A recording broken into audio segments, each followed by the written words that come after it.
Dans l'actualité, le vice-premier ministre, ministre de l'Intérieur, Sécurité et Décentralisation Affaires coutumières, Jacquemain Chabani, a présidé une réunion du Conseil supérieur de sécurité élargie ce mardi 22 octobre à la 3e zone de défense. Au menu de cette réunion, l'évaluation avec toutes les parties prenantes de la situation générale de la province de Kisangani, en passant par son état des lieux sur le plan sécuritaire, pour se rassurer aussi de l'accueil du président de la République Félix-Antoine Tshisekedi, prévu le mercredi 23 octobre dans la province de l'Achopo. La population de la commune de l'Intélé, au quartier Mpassa 1, précisément à Terre-Jaune, en a marre des arrestations policières sans infraction. Les habitants de ce coin souhaitent l'implication des autorités de la ville de Kinshasa pour mettre un terme à ces phénomènes sans nom.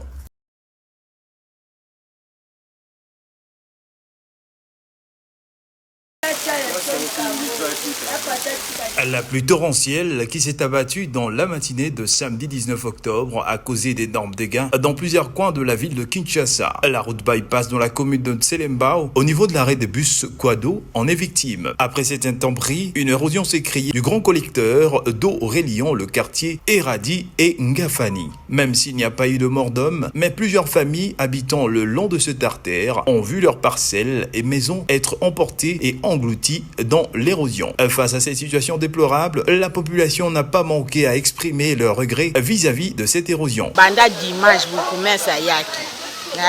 Ta aya moni pene ta o ndenge ezalaki. Ata ye moko eza libulu tende o libulu esalamika na mbula boyeboyebote mais eza na terrasse mer o ezozwa mai banda bamonga fula kunde ezoya kosopati na kalamu. Eza danger vraiment. Donc balingi biso to kufa. D'autres demandent aux autorités urbaines de leur venir en aide car cette érosion risquerait de faire tomber une pylône à haute tension située non loin du danger. Danger non eza na longa nanu terrasse oyo. Nazo mona haute tension oyo basinga oyo. Eza na deuxième parcelle. Oh, première parcelle déjà na moni carbone déjà 4-4. Alors, comme on a deuxième parcelle singo soko ekwei et cause de milliers de morts. Donc bantu bakokufa parce que eza inga soki kwei na yebite soki quartier kozala tosenga kana bogumesi ya commune oyo aya kosunga kaka tala quartier le baby wasoki nosu bambola usuwa ela nesota twambo esula ndani bato bakende wapi tosuka wapi. Le gouvernement devrait intervenir au plus vite pour secourir les habitants de ce coin de la capitale afin de prévenir le danger qui guette ces collecteurs qui commencent à céder à quelques mètres de l'érosion.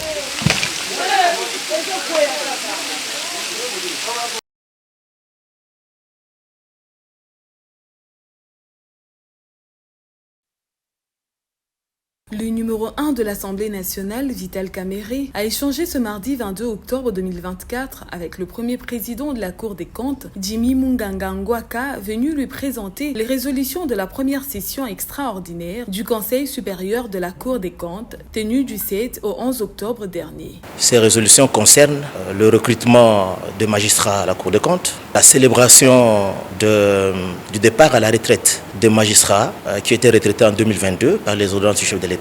Les résolutions concernent également le départ à la retraite des magistrats qui ont atteint l'âge de la retraite, soit 70 ans, après avoir rendu de bons et loyaux services à la nation. On a également examiné la question relative à la promotion de certains magistrats à la Cour des comptes. En effet, conformément aux prescrits de l'article 41 de la loi organique numéro 18/024 du 13 novembre 2018 portant composition, organisation et fonctionnement de la Cour des comptes, ainsi que l'article 33 du règlement intérieur du Conseil supérieur de la Cour des comptes, les propositions du dit Conseil relatives à la carrière des magistrats doivent recevoir l'avis de l'Assemblée nationale avant leur sanction par ordonnance présidentielle.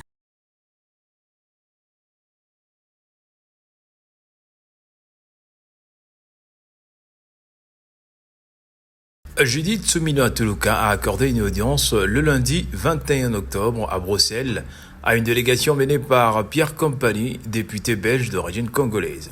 Cette rencontre s'inscrit dans une dynamique de collaboration pour le développement de projets en faveur de la jeunesse. Pierre Compagnie, à la tête d'un grand groupe engagé, a présenté les initiatives de l'association Samia et de la Friendly Football Association.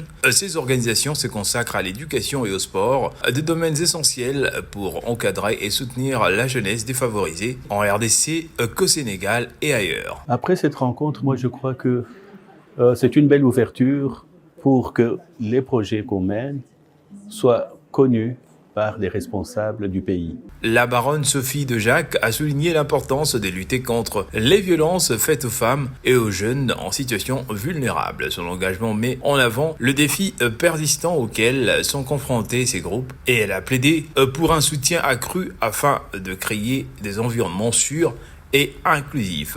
Nous avons nous-mêmes participé à la présentation du rapport belge dans le cadre de la résolution 1325 Femmes, Paix, Sécurité. Et j'ai senti que la Première ministre était quelqu'un qui aurait la possibilité de nous permettre de mettre en place ce projet avec le concours des autorités gouvernementales. L'audience a également permis d'échanger sur les personnalités, de collaborer sur 2 projets concrets destinés à la jeunesse. En présence du ministre de la Communication et des Médias, les discussions ont porté sur la valorisation et la gestion des infrastructures sportives laissées par le jeu de la francophonie. Nous avons un projet avec l'IMCA, donc YMCA pour dire plus. Et nous tenons à mettre ça en ordre. Depuis quelque temps, nous avons déjà été en République démocratique. Pour on a mis des panneaux solaires, nous avons fait des dons, etc. Et ici, nous voulons une concrétisation d'un travail beaucoup plus profond. Un point crucial évoqué dans cette rencontre a été l'augmentation significative des investissements dans le secteur sportif depuis l'avènement du gouvernement souminois. Cette audience avec la chef du gouvernement représente un tournant dans l'engagement du gouvernement congolais envers sa jeunesse.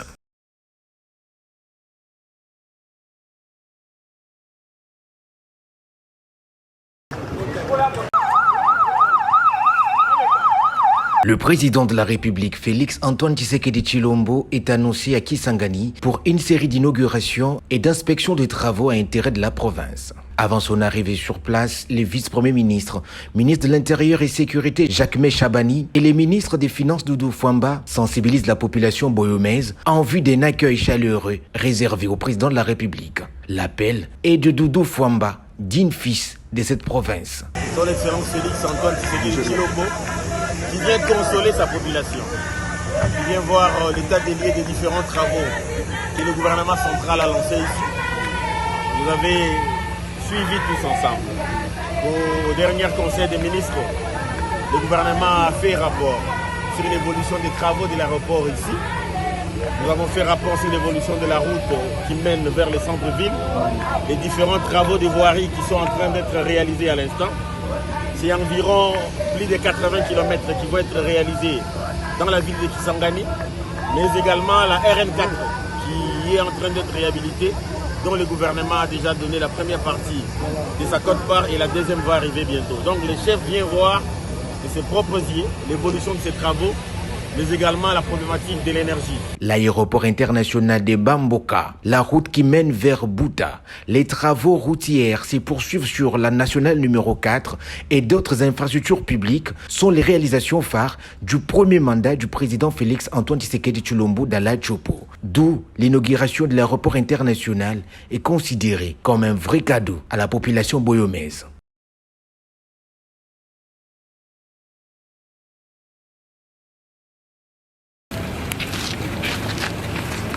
Comme annoncé, le vice-premier ministre, ministre de l'Intérieur, Sécurité et Décentralisation et Affaires coutumières, Jacquemain Chabani-Louko, a présidé ce mardi 22 octobre la 3e zone de défense de la ville de Kisangani, une réunion de Conseil supérieur de sécurité élargie. L'objectif de cette réunion était d'évaluer avec toutes les parties prenantes la situation générale de la ville en passant par son état de lieu sur le plan sécuritaire pour se rassurer également de l'accueil du président Félix Tshisekedi Tshisekedi prévu le mercredi 23 octobre dans la province de l'Achopo. Après des échanges, Jacquemain Chabani a reçu toutes les assurances pour non seulement accueillir Félix Tshisekedi sur le sol boyomais, mais aussi pour la sécurisation de la cérémonie de l'inauguration de l'aéroport international de Bangoka, fruit de ses actions prévues le vendredi prochain, comme le fait entendre le gouverneur de cette ville. Vous voyez que la ville est en ébullition, la population est aux aguets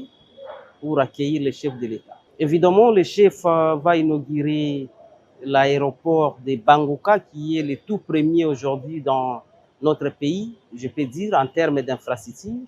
La piste que nous avons, l'aérogare que nous avons, ce sont là les actions de Fachi. Et non seulement inaugurer cet aéroport, il y a tant de chantiers dans la ville. Vous voyez comment toute la ville est transformée, évidemment, en chantier.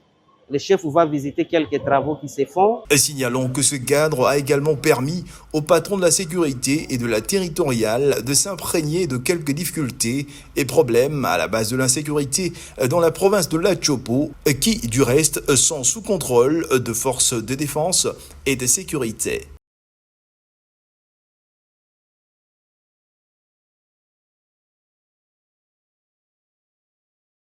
Autour d'une même table, le vice-premier ministre en charge de l'économie nationale, Daniel Mukoko Samba, et le représentant du comité professionnel des pétroliers nationaux à la Fédération des entreprises du Congo, CPPN. Dans ce cadre des discussions, le gouvernement congolais assure les pétroliers nationaux et s'engage à payer d'ici le mois de décembre la totalité de manque à gagner des produits pétroliers en vue de poursuivre la dynamique de baisse des prix de carburant. À l'issue de ces échanges, ce secteur représentant 49% du marché dans le domaine des hydrocarbures dans la zone ouest, le président de la CPPN rassure sur la disponibilité de ce produit dans la ville de Kinshasa. Mais on ne peut pas parler de la pénurie des produits actuellement, surtout qu'avec les assurances que nous venons d'avoir, les stocks que nous avons peuvent tenir pendant X temps. Mais comme on paye déjà ce soir, comme nous avons été informé par son Excellence, Monsieur le Vice-Premier ministre, il y a même eu déjà quelques gestes la semaine passée à l'endroit de certains pétroliers. Si tout doit se faire cette semaine jusqu'à la fin, nous ne pensons pas avoir de pénurie de produits au niveau de la capitale, moins encore dans le bloc ouest. Pour rappel, afin de lutter contre la vie chère, le gouvernement congolais avait décidé depuis le 2 octobre, en concertation avec les pétroliers, de baisser de 13% le prix du carburant à la pompe. En contrepartie, le gouvernement s'est engagé à payer aux pétroliers le manque à gagner dans la nouvelle structure de prix du litre de carburant.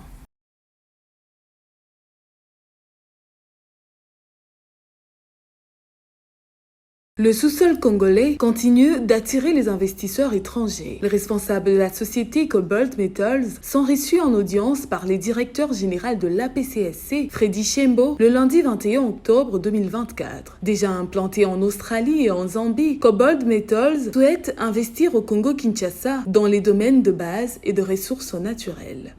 We are from Cobalt Metals. Nous sommes ici pour le compte de Cobalt Metals. Nous avions eu une réunion le mois dernier à New York et là nous sommes venus pour avoir plus de renseignements et apprendre plus sur le pays. Et nous sommes excités à l'idée d'être partie prenante dans le développement de la République démocratique du Congo. Cette visite de prospection effectuée au siège de l'agence de pilotage, de coordination et de suivi des conventions de collaboration est le fruit d'un échange datant du 26 septembre dernier entre Cobalt Metals et Freddy Chembo, accompagné de Freddy Lucasso, conseiller principal du chef de l'État en charge des pétroliers antiques. C'était à l'occasion du business meeting tenu à New York sur les investissements en RDC, initié par l'APCSC. L'apport de Cobalt Metals portera sur l'exploitation de certains minéraux critiques tels que le cobalt, le nickel et le cuivre, et ce, par le truchement de l'APCSC avec la signature d'une convention de collaboration. Developing DRC and making new discoveries.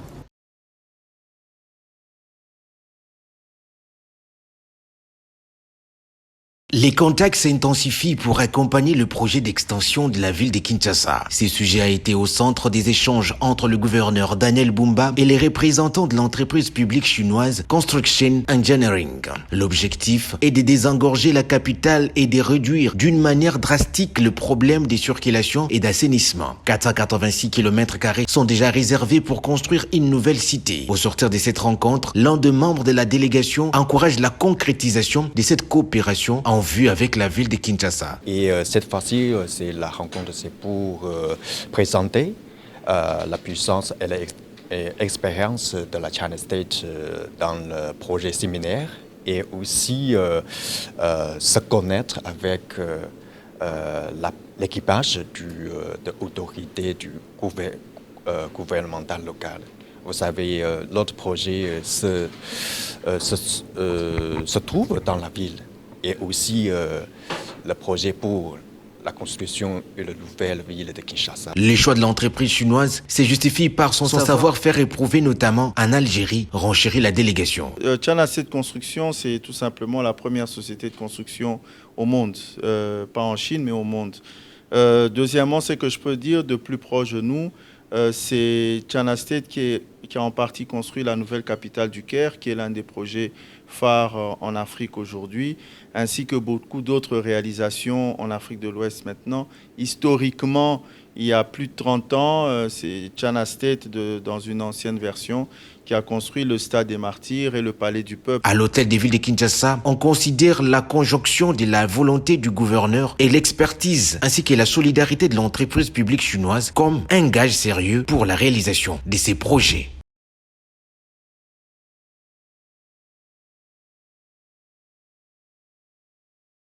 Incroyable mais vrai, cet homme se fait passer pour un député national, sénateur et prophète depuis le début de la nouvelle législature sans que quiconque ne le sache. C'est lors d'une réunion des députés à Béatrice Hôtel qu'Israël Bongo Lod est démasqué le lundi 21 octobre 2024.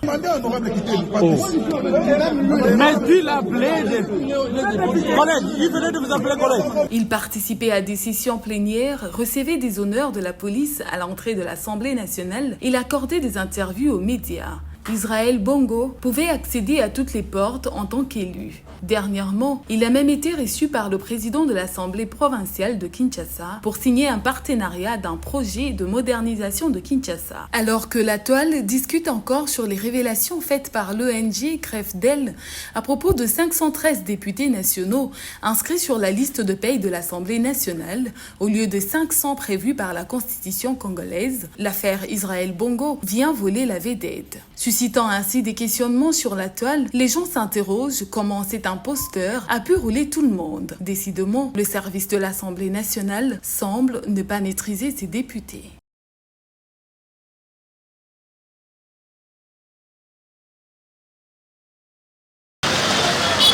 À Tchangou, précisément dans la commune d'Intélé, à Terre Jaune, être jeune est devenu une infraction.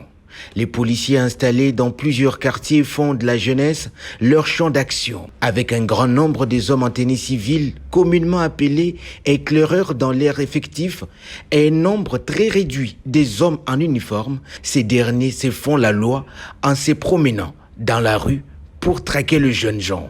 La population ne sait plus à quel sens se vouer et s'interroge du rôle de la police dans cette commune, car celle-ci contrevient à sa mission.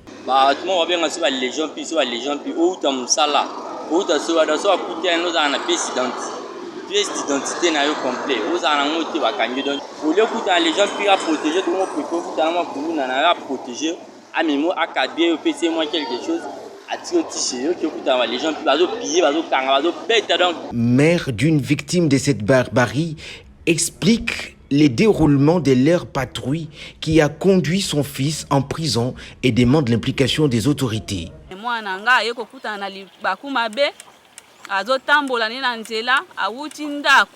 na moi azoya kote alukaka muke mike na salon de coiffure na ye ndakutani na bango bato ya soki ya yo bazali batabikanga kanga na nde baye kokutana na ye babengi ye mwana pe apusani akanisi bangi batuna ye soki likambo nini nde babandi kotuna ye ndenge nini koto kimia ezali kimia ezali problème moko te ezoleka koto te abia te koto nayoki na ngai ata problème moko te mbala moko ale simba ye basimbi ye babandi kofuye ye batombole babilamba baluki ye baindisi nyonso namoni bamonaki indisi moko te. Justice ya Congo esala musala mpo na mwana na nga bakonzi ya mboka botala likambo oyo. C'est un véritable ras-le-bol pour les habitants de Lansele, car il ne se passe pas plus d'une semaine qu'un fait tragique ne se déroule et défraie la chronique, simple qu'il était considéré comme une retraite paisible des quartiers périphériques de la capitale.